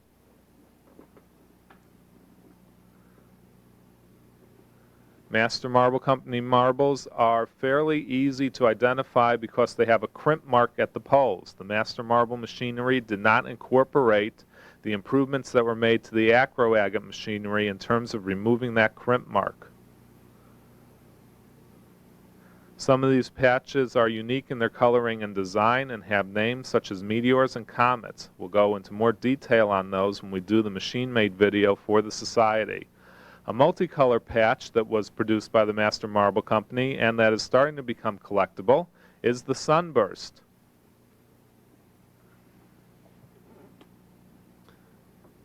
Master Marble Company had many different colors in its color palette and used a lot of them in the Sunbursts. Sunbursts are easily identified because of their coloring, design, and they have crimp marks at either pole.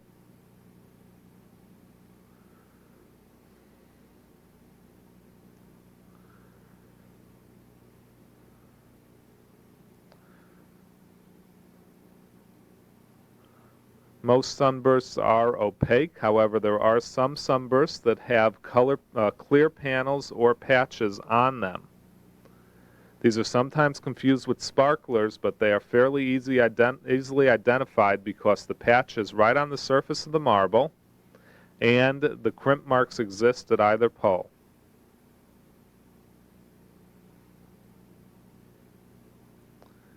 Master Marble sunbursts, the clear variety, are only worth about half to 1/3 of what sparklers are worth. The Vitro-Aga Company was formed in 1932 and operated in Parkersburg, West Virginia. In the late 1980s, it was moved to Anacortes, Washington, where it continued production until 1992 when production ceased.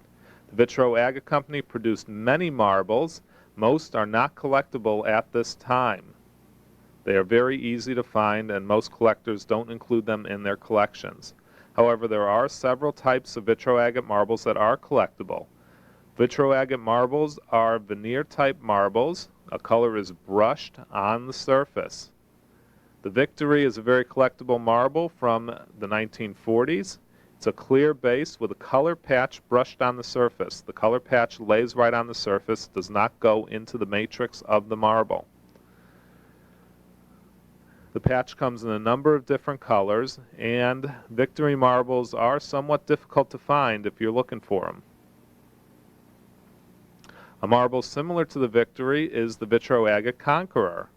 Again, a transparent clear base with a color patch brushed on one end and a white patch brushed on the other end.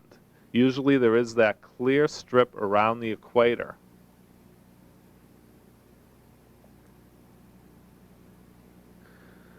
Vitro-Agate Company produced a later marble that doesn't really have a name that was similar to the Conqueror. There was a brushed color patch on one end and white wispy threads or filaments in the interior of the marble. Usually the marble was opalescent. This is not a Conqueror. A Conqueror has to have a color patch brushed on one end and a white patch brushed on the other end. This marble that you see here is a lot more readily accessible than the Conqueror and does not have very much value at all.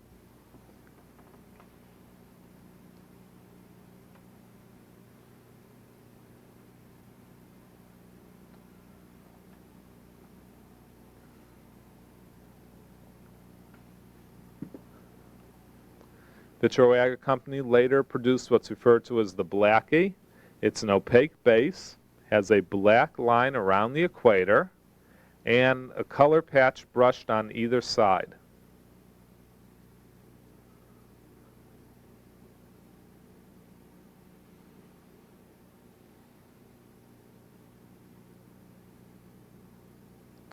A marble similar to the Blackie and of the same time period is the Vitro-Agate All Red. This was an opaque base with an irregular black line surrounding a colored patch. Vitro also marketed a marble under the All Red name that was an opaque base with color patches on either pole. Again, the color is brushed on. As I said, most Vitro-Agate Company marbles are not very collectible, and even the ones that we have shown here generally do not sell for more than $1. Marble King Incorporated was started by Barry Pink and Sellers Peltier in St. Mary's, West Virginia in 1949. After that plant burned down in 1958, the company was moved to Paden City, West Virginia. Marble King was a prolific manufacturer of marbles. Anytime you look at a recent group of marbles, you will almost always find Marble King marbles in it. However, there is one type of Marble King marble that is somewhat collectible. It's referred to as the rainbow.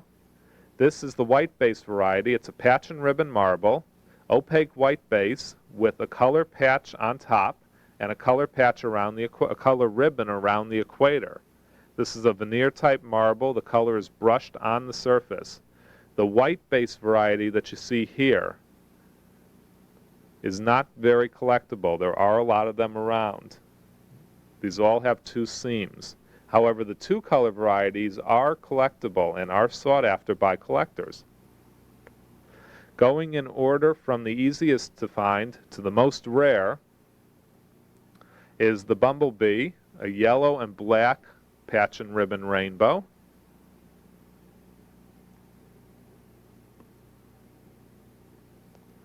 The wasp, a red and black patch and ribbon rainbow.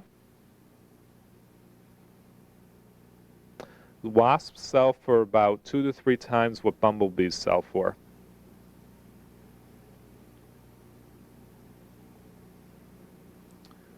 Next in rarity is the Cub Scout, a yellow and blue patch and ribbon rainbow.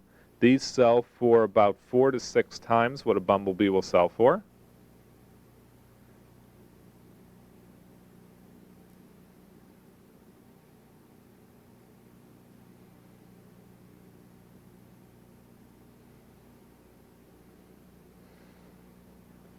The Girl Scout is more difficult to find, a yellow and green patch and ribbon rainbow. This is sometimes referred to as a John Deere. These sell for about 5 to 7 times what a bumblebee will sell for.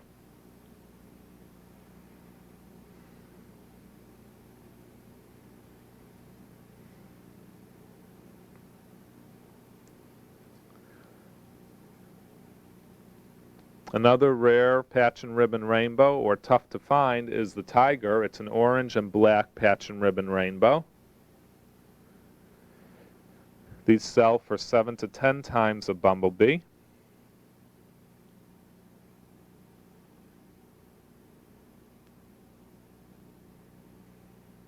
A very rare variety of the patch and ribbon rainbow is the Spider-Man, red and blue. These will sell for 100 to 200 times the value of a bumblebee.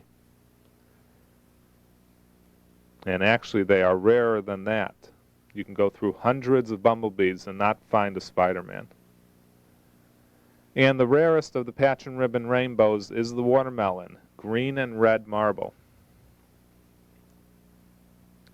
Very, very few of these are known to exist at this time. They sell for hundreds of dollars each.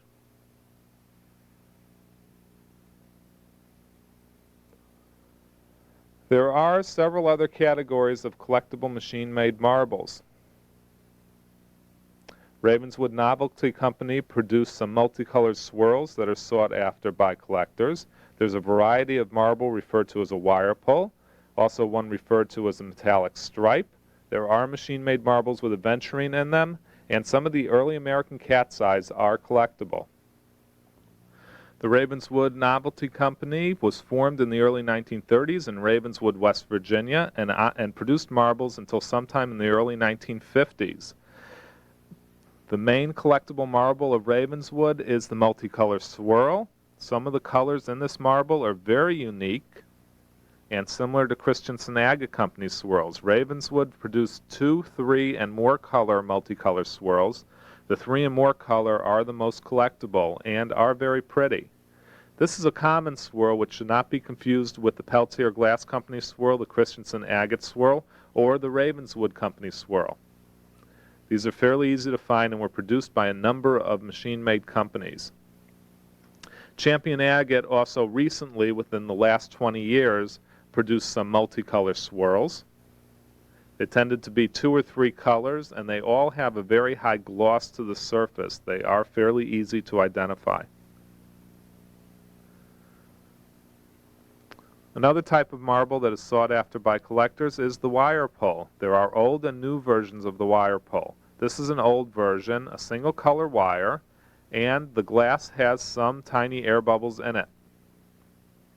To be a wire pull, the wire has to be the same width throughout the marble, and it has to run in a continuous unbroken strand throughout the marble. This is a newer type of wire pull. Newer types of wire pull have two-color wire, a white color and then a translucent or transparent colored running next to it. Again, the wire is a uniform thickness throughout the marble. The newer type of wire pull has some unmelted sand and some air bubbles in the glass. There's also a modern wire pull which was produced by the Champion Agate Company within the last 20 years or so. It's a single color wire and it has virtually no air bubbles in the glass. The glass is very clear compared to the old and the new wire pulls. The older and the newer wire pulls do have some value to collectors. These modern ones have very little value at this time. There's a variety of swirl that is sought after by collectors, and it is not known who produced them. They are referred to as the metallic stripes. They are a 2 or 3 color swirl with a silver or bronze metallic color on the swirl itself, floating on the surface of the marble. It's not known if this was intentional or not. Some of the machine-made marbles have aventurine in them, which makes them more collectible to marble collectors. This is a master marble patch. It has aventurine in the green. The aventurine is very thin, very small, finely ground copper flakes or metal flakes that are in the marble itself. Vitroagate also made use of aventurine. Here's an example of a vitroagate cat's eye with aventurine. Peltier Glass Company and Marble King are also known to have used aventurine.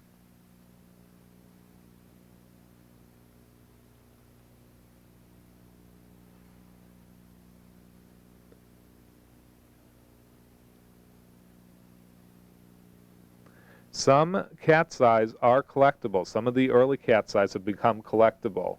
Peltier Glass Company produced a banana. There's an example here, a single vein cat's eye.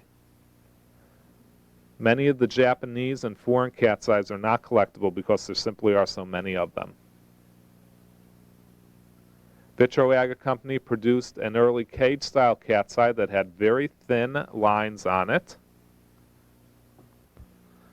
The cage styles that have 9 or more veins or multicolored veins are more collectible. Also, cage-style cat's eyes that are in colored glass, and any cat's eye really that is in colored glass, is difficult to find and is very collectible.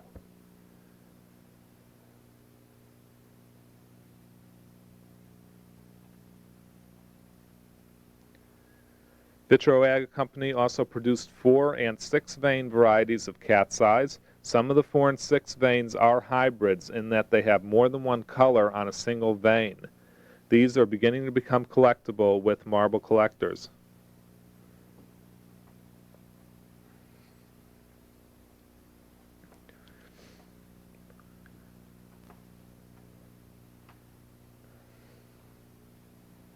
This is a common version of the cat's eye and it is not very collectible.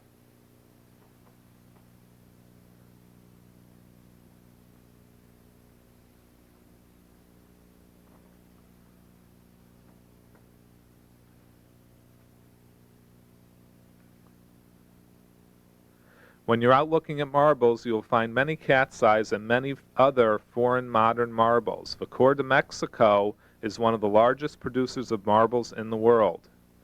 It makes a cat's eye variety, as you can see here, and it makes a number of other varieties that really do not have much value to collectors at this time because there are so many of them made.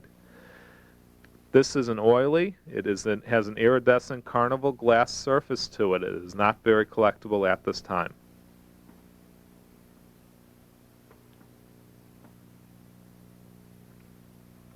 This is referred to by Vacor de Mexico as the pirate. It is similar to an Indian, but it is machine-made, not handmade. It does not have pontils.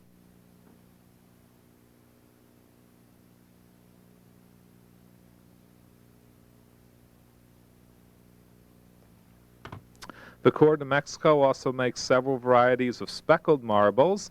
They go under the names of meteors, galaxies, and similar type names. Generally, the speckles on the surface do not melt completely into the surface, and you can feel the ridges if you run your fingernail across the surface.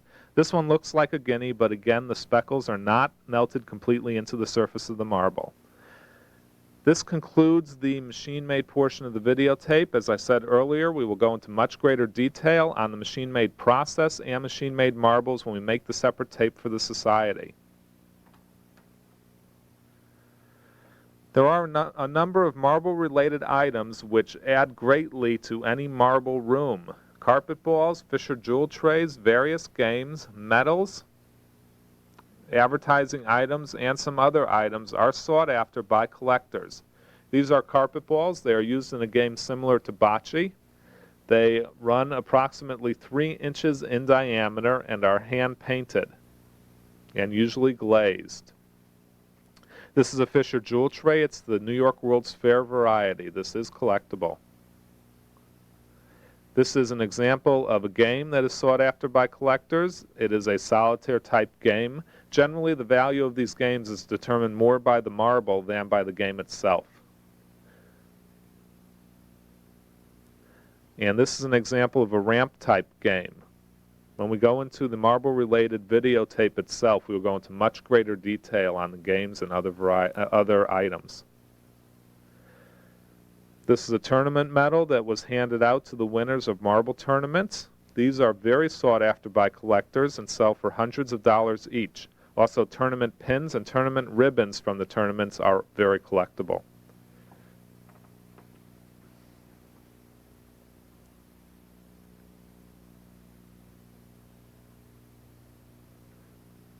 Advertising items are also very collectible and when framed add greatly to any marble room. There are a number of early advertisements from the turn of the century in the 1920s and 30s that feature marble players on them. There are also advertisements from the marble companies themselves, although these are rarer than the items that have marble players on them.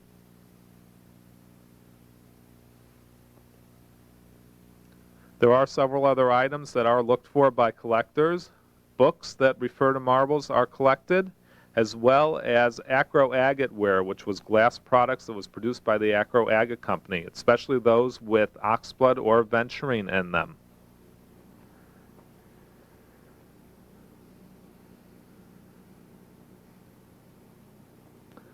Another question that we're commonly asked at the Society is where to find marbles. It used to be very easy to find marbles at tag sales. However, that has become much more difficult as more people are looking for them. A good place to find marbles is at flea markets and antique shows. Always remember to ask dealers if they have any marbles underneath the tables. An even better place to find marbles is at marble shows themselves. The Marble Collectors Society of America provides a calendar of upcoming marble shows in its quarterly newsletter to contributors.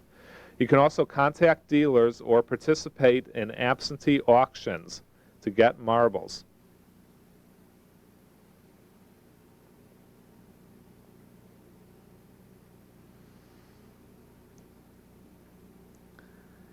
We are also asked at the Society where you can get more information on marbles.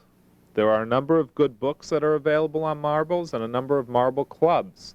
If you are interested in a bibliography of available marble books, please send a self-addressed stamped envelope to the Marble Collectors Society of America. The Marble Collectors Society of America was founded in 1975 and currently has over 1,600 contributors. The Society is a nonprofit organization established for educational purposes. Our objectives are to gather and disseminate information and to perform services to further the hobby of marbles, marble collecting, and the preservation of the history of marbles and marble makers. Some of the major accomplishments of the Society to date are uninterrupted issuance of a quarterly newsletter, Marble Mania, photographing and publishing of color sheets, placing of collections in various museums, including the Smithsonian, the Corning Museum of Glass, and the Wheaton Village Museum, publication of a price guide which will be updated at the end of 1994, future publication of a marble manual which should occur in 1995, publication of several booklets on marbles, and production of this videotape series. Contributions are needed to continue the Society's goals and publications. The largest portion of contributions received is used to print and mail the information that is generated. None of the contributions received are used for compensation. To be added to the Society's mailing list for 1 year, please send $12. To be added for 2 years, $21. $30 covers 3 years, and $100 will add you for life. You also receive the framed certificate if you become a life member.